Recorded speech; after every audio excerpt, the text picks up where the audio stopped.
Ces annonces de Donald Trump sur les tarifs douaniers qui évidemment créent de l'incertitude sur l'économie mondiale et l'or en profite au passage. Bonjour Laurent. Bonjour David. Laurent Saillard, journaliste au magazine Le Revenu. Le cours de l'once d'or qui a été propulsé au-delà des, cette semaine, au-delà des 3100 $. Est-ce qu'on peut rêver, imaginer un once d'or qui irait à 3500 $ ou est-ce que je m'emballe un peu? Écoutez David, en tout cas, c'est vrai que le cours du métal jaune n'a jamais atteint un tel niveau, hein, c'est historique. Juste pour mettre ça en perspective, en fait, si on regarde sur 25 ans, le cours de l'once d'or a été multiplié par 10.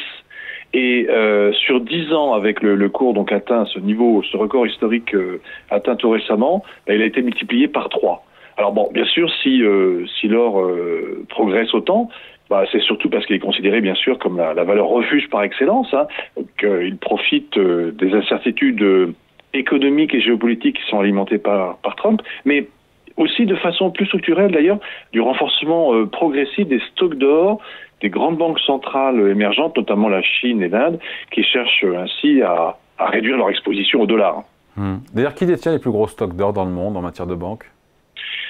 En fait, David, les particuliers ne sont pas les seuls à s'intéresser à l'or. Hein. Ce sont en fait les banques centrales, justement, qui sont les plus gros détenteurs et donc les plus gros acteurs sur le marché, les plus gros market movers. Hein.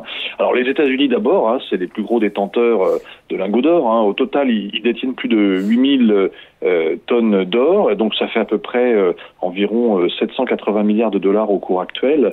Et puis, alors, la France, par exemple, est à la 4e place mondiale, hein, avec un peu plus de 2400 tonnes d'or. Donc, ça veut dire que juste avant, on a l'Allemagne qui en a 3350, l'Italie 2450, juste devant nous. Et puis après, on trouve en 5e position, on trouve la Russie, c'est-à-dire augmenter ses réserves, hein, qui en aurait 2300 tonnes. Et puis la Chine, donc qui a beaucoup progressé et qui en est maintenant à quasiment 2000 tonnes. Je reviens à ma question, est-ce que le cours de l'or peut augmenter encore, malgré la phase ascensionnelle depuis 10 ans? Plus de 10 ans d'ailleurs. Ouais, alors en fait c'est vrai que après les annonces de Trump là de cette semaine, les marchés actions ont vraiment chuté, ils continuent à le faire. Le cours de l'once d'or avait établi un record le 3 avril. Donc ça c'est le nouveau plus haut historique, on va dire, qui est à 3120 $ l'once. Donc ça faisait au moment où ce record a été établi, ça faisait une hausse de près de 18% depuis le début de l'année et près de 100% sur 5 ans. Alors, il faut juste préciser quand même, David, aussi que le cours de l'once d'or est libellé en dollars. Donc, ça veut dire qu'il profite aussi de la dépréciation récente du dollar du fait des craintes donc on fait coup double, potentiellement, nous, Européens, on fait coup double, on gagne sur le change et sur la hausse du métal jaune. Voilà, tout à fait. Et donc, ces nouveaux records, en tout cas, c'est vrai, David, poussent certains analystes à rehausser leurs prévisions.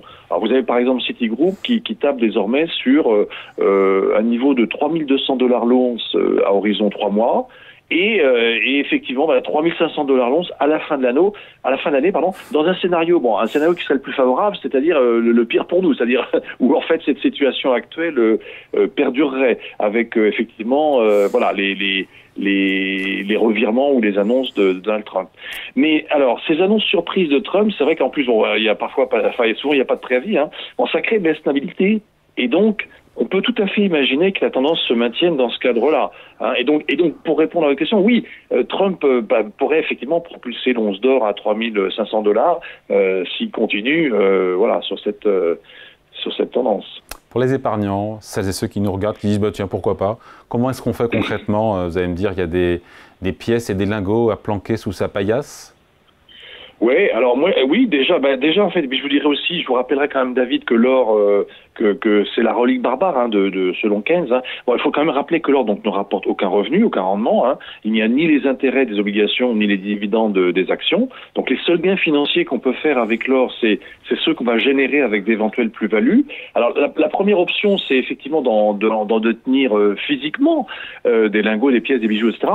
Là, je me permets juste de rappeler que en fait, David, c'est quand même fiscalement contraignant, hein, puisque quand vous voulez ensuite les vendre pour matérialiser votre plus-value, c'est une taxation en France de 11%, mais 11% sur le montant de la cession. Hein, donc vous n'êtes pas taxé sur la plus-value nette réalisée, vous êtes taxé sur le montant de la cession.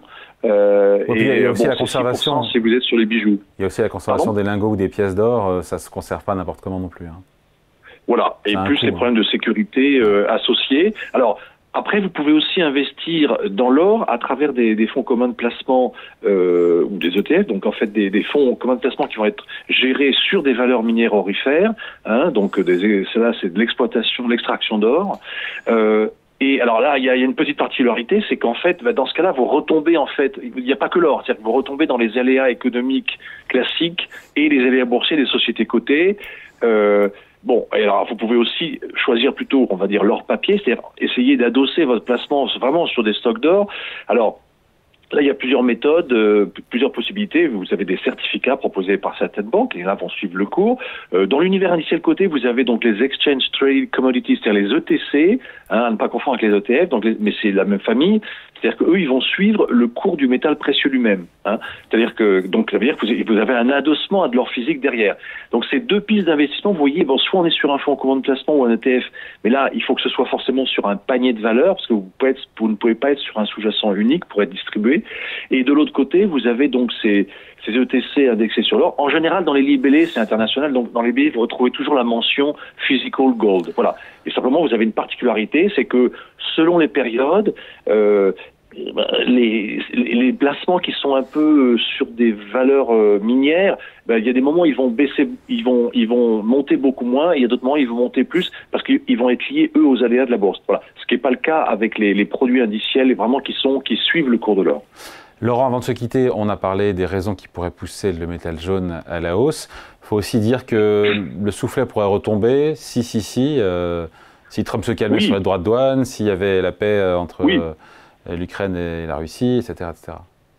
Oui, tout à fait, David. C'est-à-dire que autant l'hypothèse de 3500 $ l'once c'est tout à fait probable si on se maintient dans un contexte qui est celui que alimente Trump, mais à l'inverse, en fait, si Donald Trump est désavoué par sa propre majorité parlementaire sur sa politique économique, ou même dans les urnes, dans les midterms qui sont dans moins de 2 ans, parce qu'il a fait repartir l'inflation et le chômage aux États-Unis, effectivement, on peut repartir tout à fait aussi dans l'autre sens.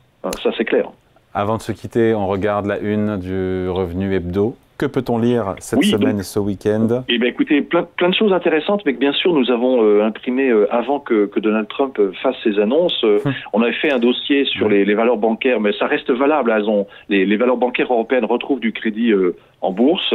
On s'est intéressé aussi sur quelques valeurs emblématiques, notamment Trigano et Ubisoft et un petit et SEB aussi. Alors, on a quand même dans ce contexte, on n'a que des mauvaises nouvelles. Nous, on en avait une. C'était un de nos conseils gagnants, Logic Instrument, qui avait fait quasiment 100% depuis notre dernier conseil d'achat. Bon, il a perdu quelques pourcents depuis, mais bon, ça reste toujours un bon conseil. Allez, merci. Voilà.